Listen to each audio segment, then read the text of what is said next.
Hello, everybody, and welcome to another episode of Grotto in the Tar Pit. We have a great guest for you tonight. His name is Paul Abramson. How you doing, Yes. Paul? Great. Doing great, Sergio. Doing good. So, Doing you seem good. like a good guy. I've been waiting for a long time to talk to you. Yes, sir. Finally get a chance, and Yeah. I wanted to know a little bit about yourself. So, Sure. tell me about your life growing up. Well, it's a blessing to be here. Hello, everybody. Hey, so I want to mention something in case either of us is say dear. It's not, I'm not saying it to him. Yeah. We're saying it to, oops, Yeah. I can't get the pointing right here. Well, you see him up there. You see him up. Okay, never mind. But that's, yeah, you see the deer up there. It's kind of funny. So, and then if they scratch my side of my head, I'll go knock it off. Okay, let's see. So I'm Paul Abramson is my name. On the very bottom of your screen, you're seeing creationism.org. We'll talk about that a little bit later. That's one of my two web pages. And that's the much bigger one, actually. So I'm originally from the West Coast, Seattle, Portland, Los Angeles, Berkeley. As an adult, I've lived overseas twice. I was in Germany for 3 years. I was in Japan for 5 years. I've been blessed to visit probably a couple of dozen different countries. I've been a wide variety of places all around in North America, in much of East Asia, many countries in Europe. Went to Israel for a month on an archaeological dig one time. So I've been blessed to go to a lot of places. I speak a little bit of German. I used to be pretty conversant in Japanese. My Japanese is real rusty these days. And then I just speak a little bit of several other languages, polite words like please, hello, thank you, and numbers. Well, before we get too deep into it, I got to stop you right there. Can you tell us a little bit about your time in Israel and the archaeological? Sure. Okay, that was about 15 years ago. And I learned about a dig that was happening in Jerusalem. And so I live in southern Indiana now. A local businessman. So I'm in ministry mostly full time, but as I can afford it, let's put it that way. A local businessman in southern Indiana paid for me to go on this archaeological dig in Jerusalem. And I would have never been able to go otherwise. And so it was a real blessing. It was about a month long. And it was in Jerusalem at a site that might be the place of the skull. It's just below it. By Golgotha? Yes, it might be Golgotha. It might be because it looks like it. From one side, just slightly over from where we were, the way the indentations are in the side of the hill, that looks like a skull. Looks like it's 2,000 years later now, but that's where we were digging. And what were you looking for? Well, the team I was looking for, I'm sorry I'm giving you a funny look, they were looking for the Ark of the Covenant. Oh, yeah. Okay, now here's the problem. Okay, Sergio, okay. They're not going to see this, so I'm going to tell you the deal. They weren't very smart. Okay, they're on their cell phones calling back. There was two or three people who were on their cell phones calling back to like TBN or something like that and telling progress we're making. And I'm going, why don't you just broadcast it to the world? I'd be in heaven right now if we had found the Ark of the Covenant between the Jews, the Muslims, and the Christians. Somebody would have killed us to get it from us. Do you see what I'm saying? It's these people in my, anyway. Not only that, not anybody is allowed to just touch the Ark. No, yes. A lot of people have died. Yes, I remember, trying to get to it, yeah. Well, what's his name? Ron Wyatt. He found the Ark, and then I think 6 Jews tried to sneak in there and take it. That's right. They all died, and they got aneurysms. Yeah. He had to fly in to Israel to get their bodies out. Right. That's a story. I don't know if that's confirmed or not, but I have heard that story also. And it could be that when God doesn't want something found yet, it's completely separate. On Mount Ararat, there was a Christian group going up there. This was 20 years ago. And they were on their way up there, and lightning struck near where they were at. Just bam. And a half hour later, or an hour later, they start coming to. And it's like, maybe God doesn't want the Ark found yet. Anyway, so yeah, sometimes we want to discover, want to find something, want to be the witness of something, to prove the Bible, maybe with good intents, but if it's not God's timing, it's not God's timing. And so, there's different stories out there. There's a few guys, Christian archaeologists, you could say. Ron Wyatt was one. Harold Fasold was another.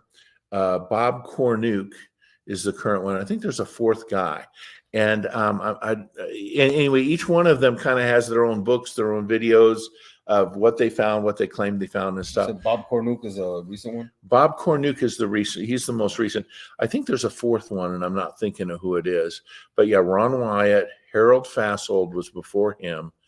I think there's another, and there's Bob Cornuke. And so it's like they're out there and they're finding things that confirm the Bible. They say they do. At what level is the authenticity? I don't know. I do not know. You know, our Bible says without faith, it's impossible to please God. But we like tangible things, you know, like Thomas.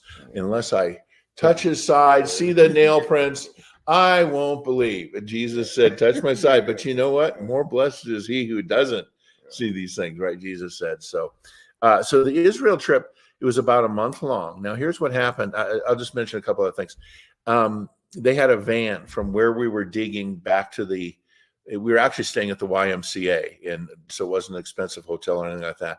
And you're out there in the hot sun, and you're just drenching. As much water as you can drink, you're drinking it. Well, how hot does it get out there? It was August, and it's Israel, and it was hot. I'll just let me show you how hot it was. Okay, did that tell you? Did that tell you? Yeah. Okay, it's very hot. It's Yeah. very hot. It's real hot. Real hot. Okay, never mind. I'm being a little bit flippant Well, here. I hope it's entertaining. I hope it's interesting. For So your some folks of here. my audience is in the desert where it's 120 degrees. Okay, So- then it was a cold day where I was, but it was pretty hot to me. Okay, let's put it that way. It's pretty hot. But you were, because you're working the whole time. You're digging, you're moving wheelbarrows worth of stuff and everything. But what I would do is not take the van. Within 2 or 3 days, I figured out. I learned how to get around in the old city. The old city is the part of the city that, you know, goes back thousands of years. You've got a whole new city that's built around it, but the old city, that's the interesting part. So I learned how to go through, how to find my way to the Western Wall, which we tend to call the Wailing Wall. The Jews don't like that name. The Western Wall is what they want it. They prefer to call it. So that's what I call it. And that's where people write their prayers and roll them up. And right. Or you go there just to pray. And so I would go, the month that I was there, I probably went a dozen times and prayed. And I would be respectful, particularly at the end of the day. After all day, I'm just drenched with sweat. I got a hat on. I'm trying to be respectful of Jewish customs. So I've got a hat on. But I mean, I look just horrible with dust and everything on me. But I would go there respectfully and I would pray. There's also on the men's side, there's men's side and women's side that are separate. The men's side is actually much bigger.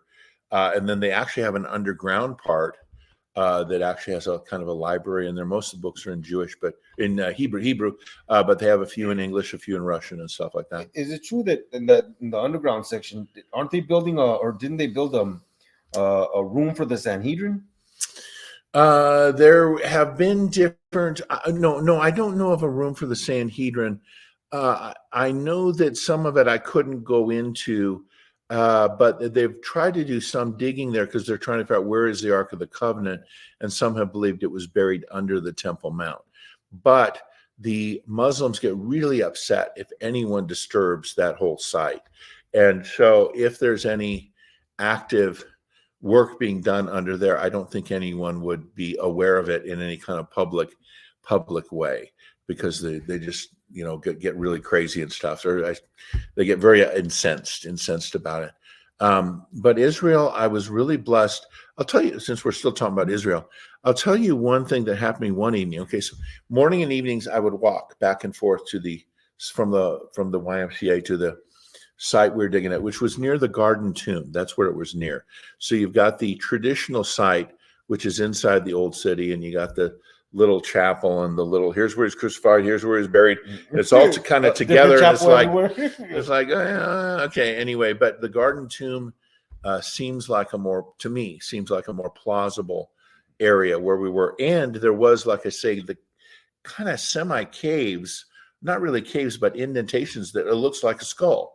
It looks like a skull from one side, and we were digging really, really near there. Do you know if it was close to the Ron Wyatt site?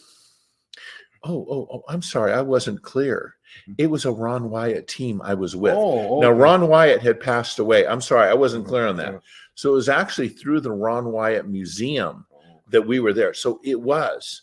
And as I said, I'm glad we didn't find anything, because probably everything was monitored, and then people on their cell phones calling back to the U.S.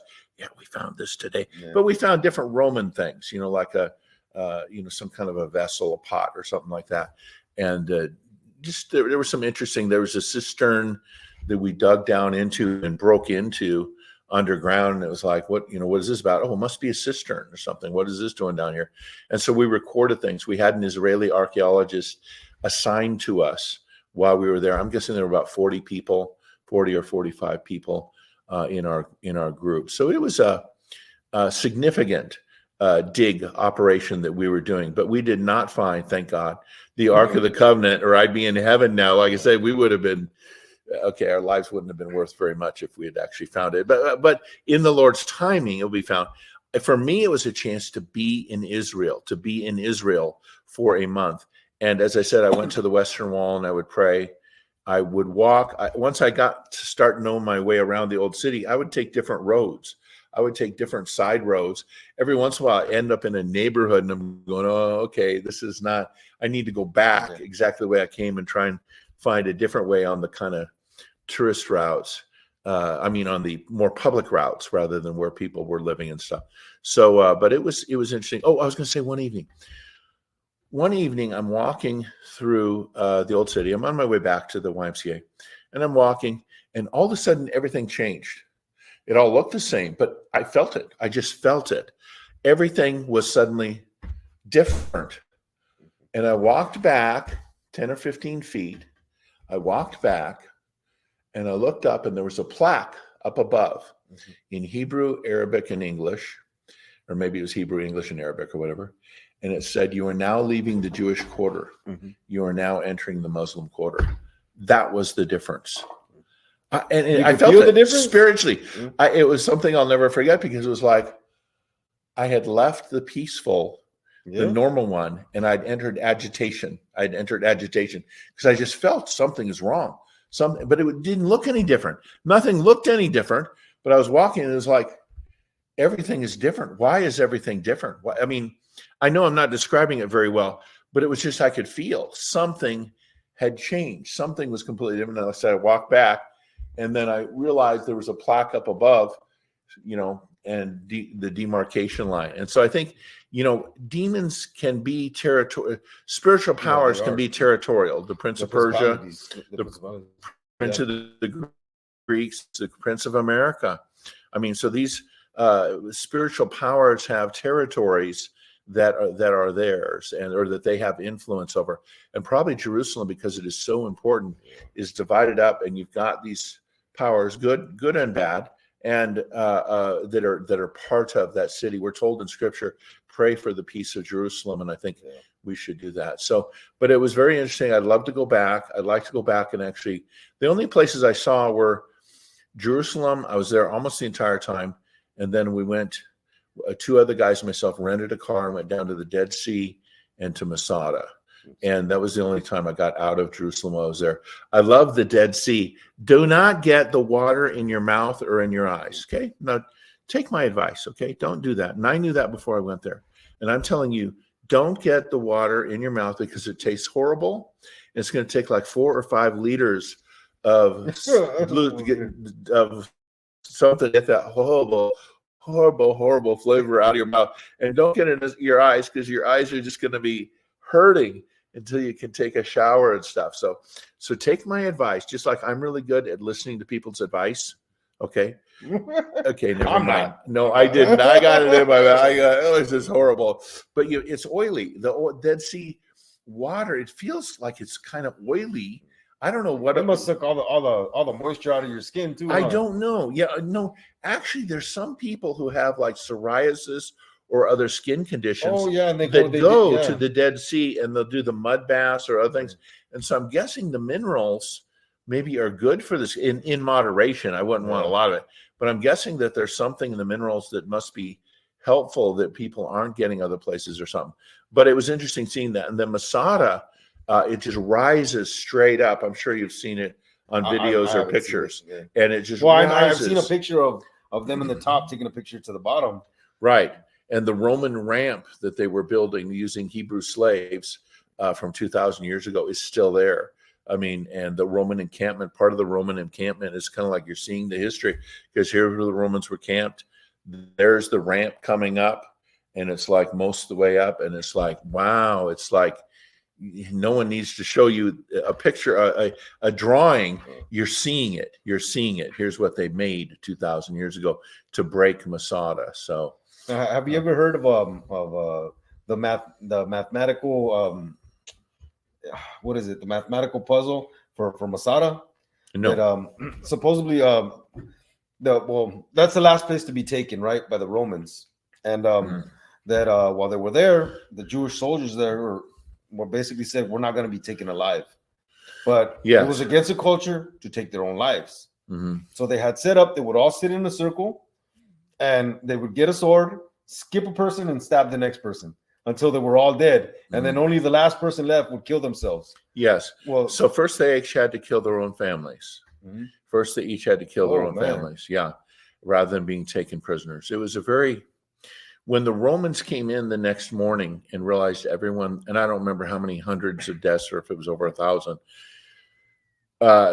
they came in and they were shocked. They were shocked. These Jews were not going to be taken alive, and they had all killed. Yeah, they drew lots, and then they killed each other, and yeah, they had to do well, that. supposedly the last person who was supposed to commit suicide didn't commit suicide, and that person was Josephus. No, I haven't heard that. No, Josephus had been captured a couple years before that. Oh, okay. I'm sorry, he was captured, I think, in 67 A.D. He was a Jewish leader, but okay. So, but up at Masada, there were a couple of women and a few children who had hid in this cave that was used for water and stuff. And so the Romans found them, and then the emperor, if I recall correctly, the emperor freed them. He allowed them to be free because it was such a shock. They're hoping to take these people into slavery. That'll teach them. But now they're all dead, and news got out, and it's like, you know, and so that's dedication. Everybody wants to believe they're a good person. Now, I know this sounds weird. Okay, the Nazis believed they were good. The Nazis believed. Okay, I'm sorry. I know I'm jumping, but everyone wants to think I'm a good person. Well, they got to be able to sleep at night. Yeah. Yes. And so they believe that, and the ability of the human psyche to block things out about what they've done wrong is really amazing. What we're able to do. That's part of the sin nature, which I'm sure we're going to talk about and stuff. But as part of the sin nature is that people want to believe I'm a good person.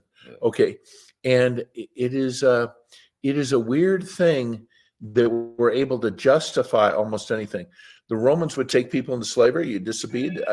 And was that something you need to answer? No, that's something different. Okay. We just had a buzzing here. So I think that we're being monitored by the intelligence agencies and stuff. They don't know exactly where they are, but they're trying to home in on satellite. Okay, never mind. Don't listen to me. So is that something you need to look at? Anyway, let's see. So Israel, if you get a chance to go, be very, very careful with the security. And I heard, don't make jokes. I heard Christians aren't allowed to pray on top of the Temple Mount. No, Christians are. Jews aren't. Oh, Jews aren't. Jews aren't. Christians can't. I went up on the Temple Mount probably about 3 times, and there was usually a Israeli soldier down below, and he would ask you, "Are you Jewish?" Okay, if you're a tourist, "Are you Jewish?" And you'd say, "No, I'm a Christian." They'd let you go up. Jews, because they might accidentally step in where the Holy of Holies was, they won't let them go up. And that's actually where my group, when we were there, where the Muslims would be the most violent. What do you even believe that that's where the Holy of Holies will be? What isn't there a new school of thought that it's more towards the city of David? There is a second, and that what we call the Temple Mount was actually where the Roman encampment was. I don't know. I honestly don't know. I know that they have 2 different. The Jews have made 2 different plans for how to rebuild the temple, and they got models and stuff like that. They're taking donations. Have you seen these models? I've seen one of them. Yes. So how they want to rebuild the temple? They've got the candlestick things. They've been making some of the gold implements that were needed, the instruments and things like that. Now, the model that you've seen, where was the Dome of the Rock in relation to it? I don't remember because it may not have been in their thing. The Dome of the Rock might have been gone, Yeah. but and so that's a question actually for Christians, for Jews, will a meteorite come down, or will there be an earthquake and it will collapse? If the Dome of the Rock is partially on top of where the temple is, something's got to give.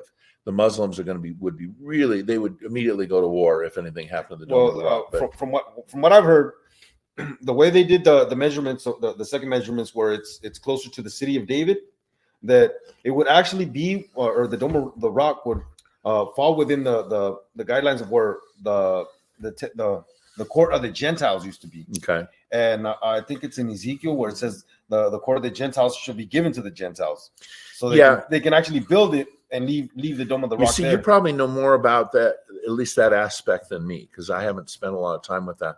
I was glad to see it, but like I say, the Muslims can be very violent.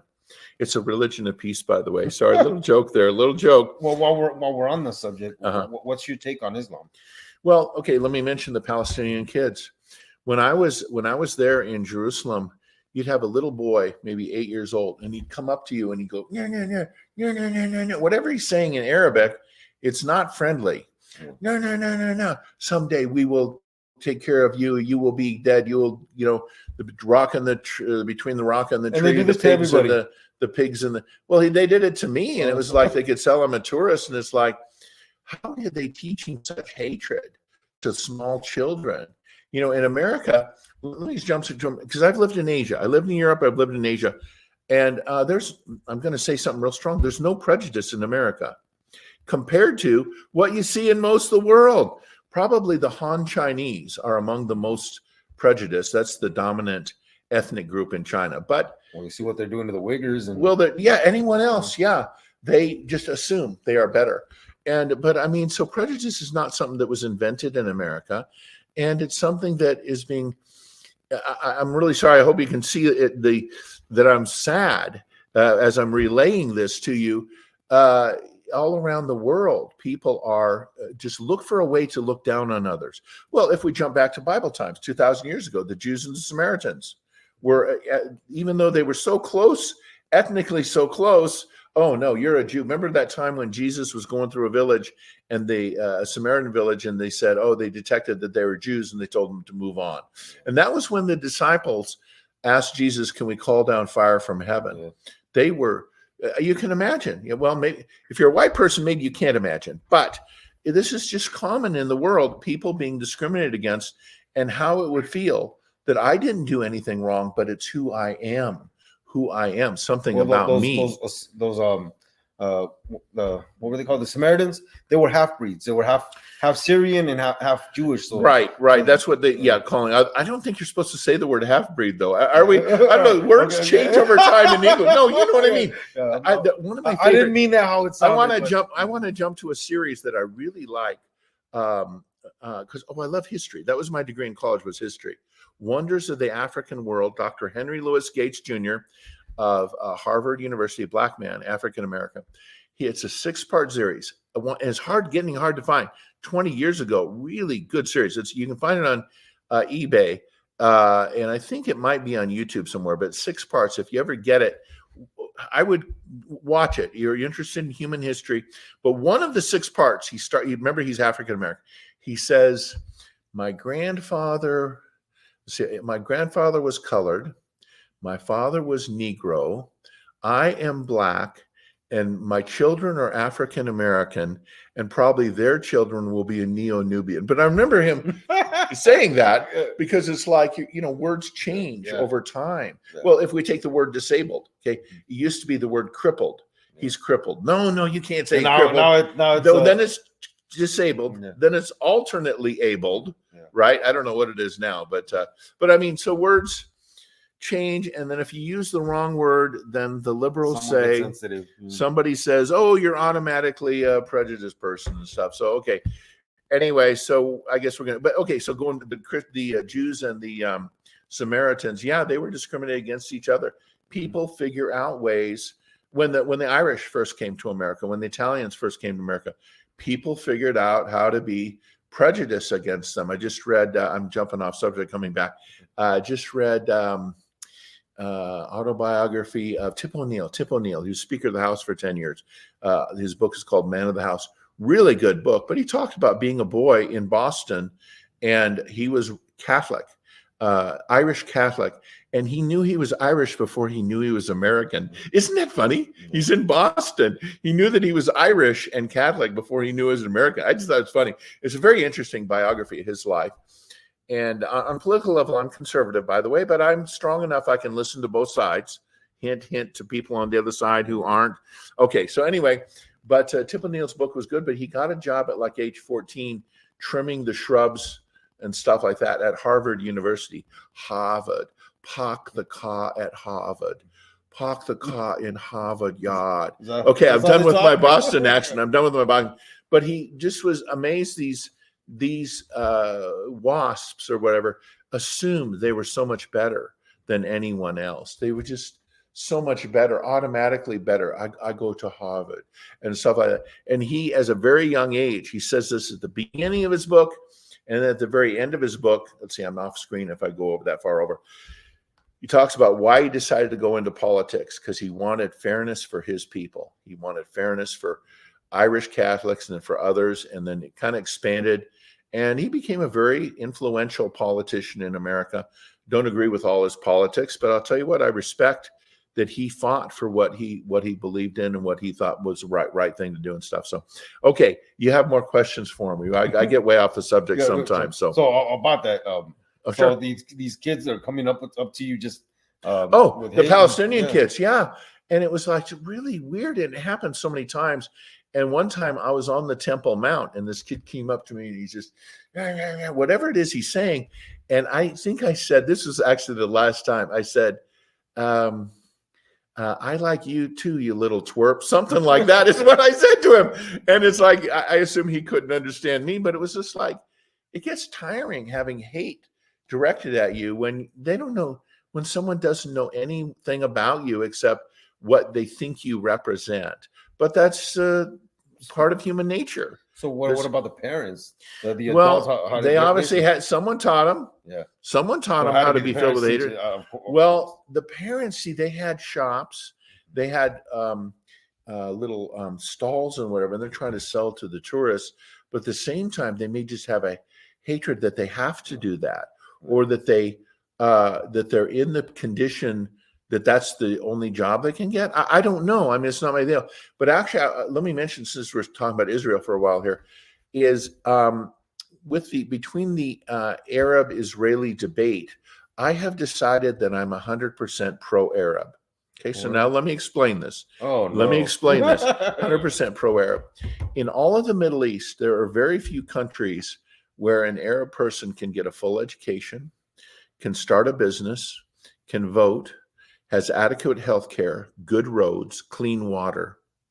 And one of the very few countries where an Arab has all of those is Israel.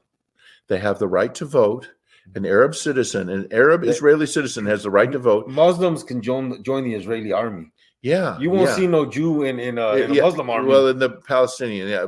Anyway, so it's like they got clean water, they got good roads, they can vote, they can start a business. And it's like, so being 100% pro-Arab like I am, shouldn't we want Israel expanded to have more rights for more Arabs, right? Okay, so I'm saying, okay, but that's a good one, isn't it? Isn't that true? Yeah. Now, there's a man in America who he publishes stuff. It's not WorldNet Daily. What is it? Not WorldNet Daily. I don't remember, and Joseph Farah. Does that name sound familiar? I think that's his name. Okay, what he says, here's the example he uses along the same lines. He'll say, when you're in New York, you know that all the crime comes from New Jersey. Those criminals, those gang members, or the mafia, they're all centered in New Jersey. It's everything, all the bad things are happening from New Jersey. It's New York is a great place, but if it wasn't for New Jersey, it'd be great for everywhere around there, Pennsylvania and the other states all around there, but New Jersey's the problem. Okay, then he'll switch to Israel, and he'll say, Israel's the problem for the whole Middle East. If it wasn't for Israel being there, everyone else would live in peace. You have Jordan and Lebanon and Egypt and Saudi Arabia and all these other countries. Israel's the cause of all of our problems. And so it's just that kind of a irrational thing, is that they're looking for someone to blame for all their problems. The Palestinians, it's like, rather than just being hate-filled, that, oh, Israel's our problem. If we get rid of Israel, why don't you start making some businesses? Why don't you build some roads? Why don't you get water processing so you got clean water to drink? Why don't you, instead of having Hamas teach the children, why don't you have regular schools? And so why is it always somebody else who is the cause of all your problems? Does that make sense, the parallel I'm making? Yeah. I could be wrong. Joseph Farah, if you ever see this, I don't remember if it was you or not, and I apologize. Of people not wanting to take responsibility for they're blaming somebody else. Somebody else is the cause of my problem. And so he used, and I'm not doing justice to the example, but the idea that, oh, all the crime comes from New Jersey. It's the New Jersey, that's where the gang members are at. That's where the crime is at. Where you start thinking about, is that true? Doesn't sound right. It seems to me there's some people in the Bronx or in Brooklyn who might be causing some of the crime. Doesn't it seem like it? Oh no, it's all from them. And then you jump to the Middle East and it's like, oh, everything's because of Israel's there. If we get rid of Israel, oh, everything would be wonderful. No, that's just not true. And Israel is the only modern country with good healthcare, with good banking systems. Anyway, so it's just kind of funny how people get into the Jews brought Israel back to life. That's right. Like, before they even moved back there, I think it was Mark Twain. He went to go visit. Yeah, so the place is the desolate desert. That's right, 1870s or something. I have that book and I haven't read it yet. I've only read parts. Something of the Innocents, I think, is that book. But yeah, he went to Palestine at that time, and it was dead. And it is true. You can actually see the line of green from space of where Israel starts, because they have so many crops growing. Yeah. Whereas once you leave Israel proper, it's like desert, and it's like just stunning to see that, because and they are a big fruit and flower producer. They produce so many flowers and so much fresh produce for Europe. It really is stunning how much Israel produces. And they're not as big as America, but then look at the size of Israel compared to America. It's really stunning how alive Israel has become, that they've made the land, And I can't remember the saying, but it's something like that the land, the promised land prospers under the hand of the Jews. And I don't know, is that true or not?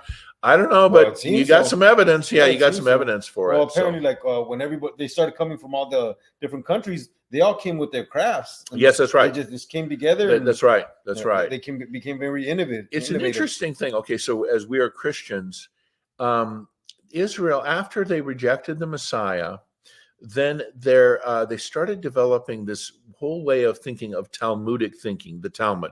So you got the Torah. I guess you're supposed to be asking me questions. If I go too far off the subject, no. You've got the Torah. We were talking about this not so long ago too. The Talmud, the Mishnah.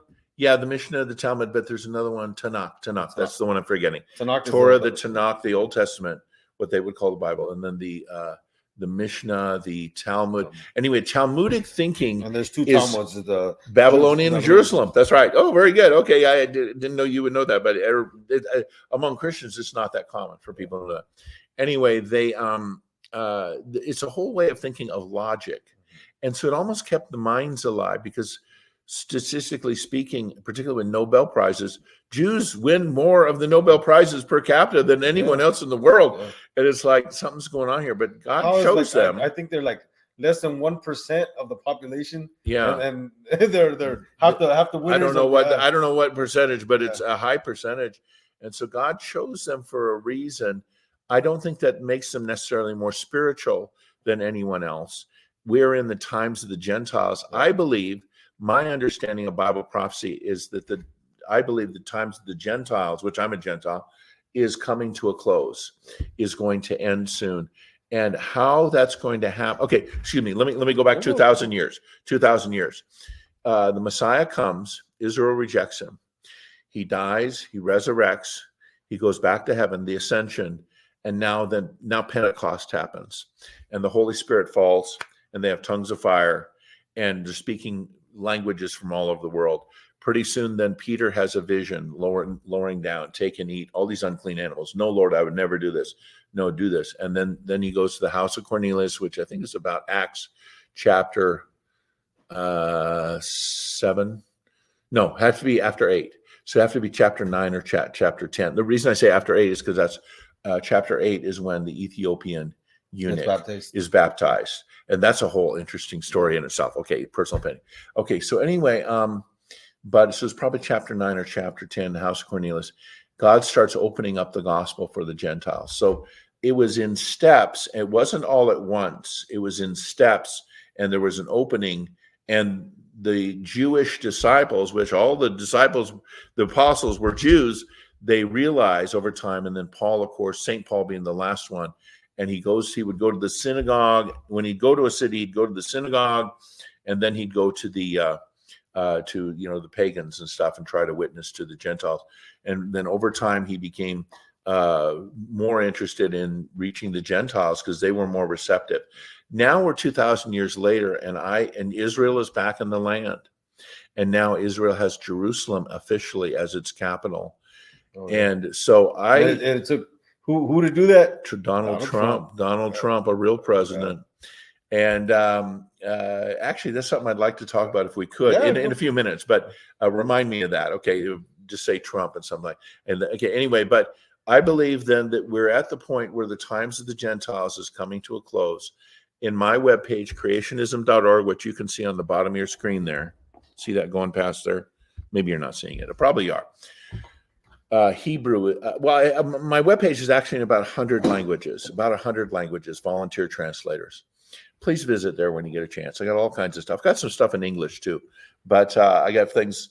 I have more Russian stuff than most people. I've got more Arabic, more Chinese, and Hebrew. Hebrew is a very important language because I believe we need to prepare. If we think about Bible prophecy, and if we're looking at Romans chapter 9, Romans chapter 11, well, then we need to start gearing for that. We need to transfer knowledge, quality Bible theology and doctrine that could be helpful and give ideas to the Jews. That's my perspective. I could be wrong, but I keep Hebrew in mind when I'm getting things translated. And while we're on the subject, I kind of got to bring up some good things. There was a debate here. I think it was yesterday, right? Last evening, yeah. And the guy was saying, "Oh well, you absolutely need to learn Hebrew, or you will not know anything about the Bible. You'll have a distorted view of the Bible, and you can't be saved," type of thing. Yeah. And he brought up a good point. So, what about when Jesus was reading the Septuagint? That's what I said. Yeah. So the man was debating. He had come in debate, and Dr. Hovind was very gracious, actually, to the man, very respectful. Yeah. And so we were asking a few questions. Sergio asked two questions, I think you asked. And I asked a couple of questions. And then one of my questions was, may I confirm that you believe we need to learn Hebrew to really understand the Bible? And of course, he was adamant. Oh, yes, you got to learn Hebrew. And so then I said, okay, so when Jesus and the disciples were using the Greek Septuagint, were they in error? And of course, he remember how he went back? He went back. Oh, I think you better check your history. And well, it's true they used it, but in the temple it would have been Hebrew. The person who he needs to study, he's looking for shortcuts. Most people are looking for shortcuts. No, sometimes study just takes study time. It takes meditation, meditating on the word, trying to learn God's word and stuff. He wanted to be where, like he said, he had a dream and God showed them, revealed things to him. So he doesn't have to do any actual studying. I guess. Yeah, he did say that, didn't he? Yeah. Anyway, so we had some disagreements with the gentleman. So hopefully he'll keep learning. Hopefully he will learn normal thing stuff. Now I want to mention the Trump stuff. Okay. So on your channel here, this is something so can I say when this is being taped? This is July of 2024. A few months ago, I was thinking about how much some people hate Donald Trump. And I was just thinking about this, the hatred. I got two people in my family, two different cousins, just the hatred, Now I need to tell you, I'm a conservative. In other words, I'm a thinking person. Oh, I'm sorry. I didn't mean to imply that when I lived in Berkeley for 5 years, I lived in Berkeley, California, How was that? spoke to atheist groups. We can talk about that in a few minutes, trying to persuade them human to human. Who are we? What are we? Why are we? Is there any purpose to life? Or are we just cosmic junk, just an accident? And when you die, that's it. And of course, that's what many people believe. Maximize pleasure, minimize pain. Well, they can believe that or not. I don't have enough faith. I don't have enough faith to believe in that kind of stuff. There's no purpose to life. When I give creation talks, I will have people, oops, I got to get where you can see my hand. I'll have people hold up your right hand, please. Wiggle your pinky, wiggle your ring finger, wiggle each finger, right? Okay, now wiggle them all. Okay, put your hand down. And then I'll make a joke. Thank you for enlisting in the United States Marine Corps. We appreciate your service to our country. Okay, but then I'll say, wait a minute. Okay, I'm sorry. The reason I had you do that is I have a question. Why were your fingers moving? You are inside a shell. Just like a chicken. Does someone teach a chicken how to lay eggs? No.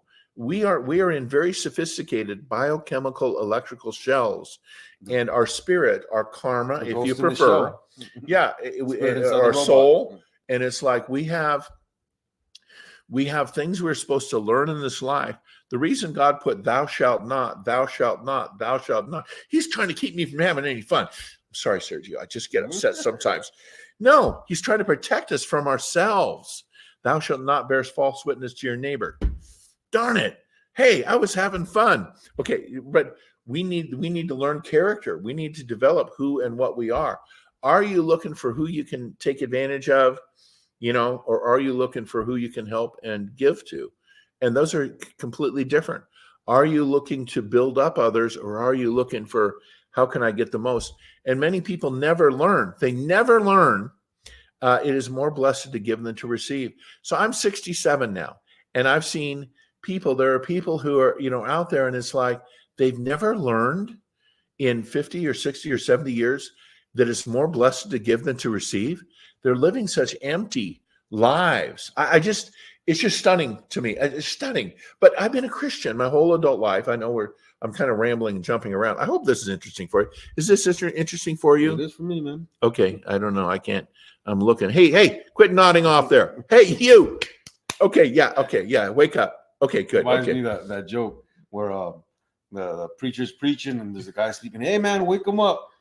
You wake him up. You put him to sleep. Oh, that's a good one. That's a good one. You wake him up. You put him to sleep. I was hearing a pastor recently, and he was saying that if someone starts falling asleep, he needs to figure out how to work his name into the sermon. Like, well, by George, this happened, or that guy was really a mark. I said he was a mark. He was a mark. Yeah, Mark. No, I wasn't talking to you. I'm looking at you. Anyway, so trying to work their name into the sermon. Yeah. And then he decided to start a lawsuit. So he sued the other party. He sued. Okay, you get the idea. So you're trying to work their name into the message to get them to wake up. Is it over yet? Oh, no, we're still in church. Okay. Okay. So anyway, excuse me. Trump. Okay. This is something I started thinking about a few months ago. Okay, and I hope this is a blessing to a few people. And if you know anybody who's famous or who's can get onto the radio talk shows, please share it with them, because I think there's logic in what I'm about to say.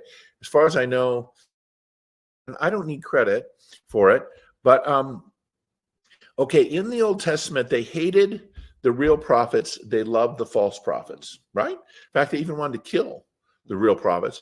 They love the false prophets. The false prophets tell them what they wanted to hear. The real prophets tell them what they needed to know. It would usually take, say, 40, 50 years, a couple of generations before people would say, oh, yeah, that Isaiah, he was actually on to something. Like Jeremiah. That Elijah, if I had lived back then, I would have liked him. Okay, now, question. What's happening with the live stream? Why is it going on and off? It's all right. It's the signal. Oh, the signal. Okay. Are we okay then? We're okay. Okay. And so has human nature changed? It hasn't. The first of the Republican presidents was a man named Abraham Lincoln. Why did the U.S. Civil War start? Because they hated Lincoln. They had Lincoln derangement syndrome. Okay. Now, where's this being sent to? Which streaming service? It's probably going to be on Facebook and YouTube. Okay, they might. Well, let's hope I that it put goes a up. disclaimer on it, so hey, Well, okay, but I mean, don't censor yourself. If it gets Okay. taken down, it gets taken down. Okay, so with Abraham Lincoln, they had Lincoln derangement syndrome, and the South hated Lincoln. They hated him, and they wanted to leave the United States. They wanted to secede from the Union rather than have a man like him as president. That was the catalyst. There were other things. There were many other things. There was Uncle Tom's Cabin and the abolition movement. There were many other things, but it was Lincoln becoming president that was the trigger for the U.S. Civil War. That's important to remember, because now we look back at history and see Abraham Lincoln as one of our greatest presidents. But now today, the hatred of the Donald, the hatred, it's irrational. And he was such a good president when he was in. And of course, then we had the other things that happened, and he's not in at this time. And I think everybody just jumped on and rode the coattails, because Yeah. there was people that were friends with him before he ran. That's right. And once he ran, they were his worst enemies. That's right. They hated him. So that brings me to, I think we have within us, some people have more or less propensity, or more or less for fear, for anger, for wanting revenge, for jealousy. I think that we have more or less, or for being forgiving. And I think there's some people who are spiritually, when a demon is saying, hate this, they just hate it, and they don't know why. And I think that there's just something on the spiritual level that they don't want us to have good leaders. They want thousands of years ago, just as people then hated the real prophets, hated the ones that were telling them the truth, loved the ones, oh, that one's telling me what I want to hear. He's a good prophet. No, that's one of the false prophets. Anyway, I just wanted to say that. Now, I hope that I'm making this connection so that it makes sense to you. But if you can look at we each need to try and look at ourselves accurately. Pray for forgiveness, pray for wisdom, pray for protection from deception, because there's many people who call themselves Christians who just have that irrational hatred, that derangement syndrome. And it's like, why? And I like say, I talk to people and stuff like that. And why? When I lived in Berkeley, so that was 20 years ago. I think one of the disservice that people say is because they think because they're saved, that they've confessed it, and they think they're saved, that there's no way a demon can mess with them. That's right. But you and I are both. Definitely mess yes, with they can. Yes, they can. And if they can't get us spiritually, they'll get us financially. If they can't get us financially, they'll get us romantically. There's many areas of life where Satan will try to neutralize you or break you. Weak.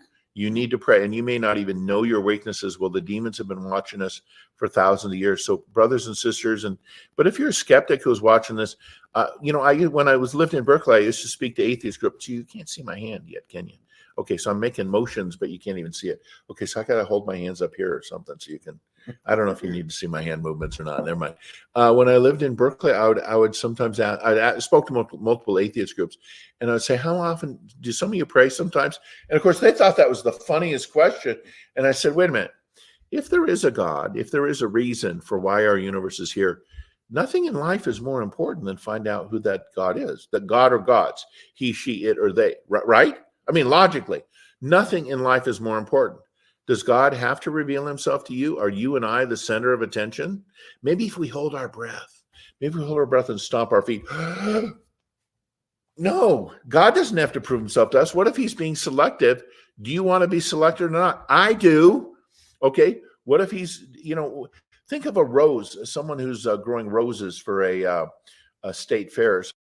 He or she might have 20 or 30 rose bushes, but they only want 3 or 4 perfect roses to show on the thing. Now, maybe this is not a good example, but I mean, so many people want to be left alone spiritually. But if you think about it, that's illogical. What we should want is, if God exists, then who is God? What does he want from us? How can I serve him? That's our number one responsibility. If we are created beings, which we are, okay, then it's being honest with ourselves and saying, well, then what is my responsibility as the creator? Well, God has told us. He's made sense. Jesus summed it up in the 2 commandments. Love God with your heart, soul, mind, and strength. love your neighbor as yourself. And we need to do that. And very often we don't do that. We're living, I believe, and I believe Sergio believes, that near the end of times, we're seeing societies fall apart. We're seeing weapons that have been created in the last 100 years that in all of human history, they could have never even imagined it. Splitting the atom, when that happened in the mid-1930s, German scientists were working on radio. I don't want to get too much. I love history, working on it. And then I think in 1937, the Nazi scientists stopped publishing. Well, that's when Albert Einstein wrote to President Franklin Delano Roosevelt and said, "Mr. President, there is a danger. If they could actually, so whoever splits the atom first wins. Automatic wins. One bomb, city gone. One bomb, city gone." And that was unbelievable at the time. It was unbelievable. But then the United States started what was called the Manhattan Project. And it was like, we've got to beat the Germans at this. Now, I lived in Japan for 5 years. I'll just mention this just because the Japanese like to say, "Oh, we are very peaceful people." Okay, yeah, today they are. Every country has good and bad things in its history. Anyway, but the Japanese were trying to work on the A-bomb, or I should say work on fission and how does that happen? But they didn't have the resources, just like the Nazis.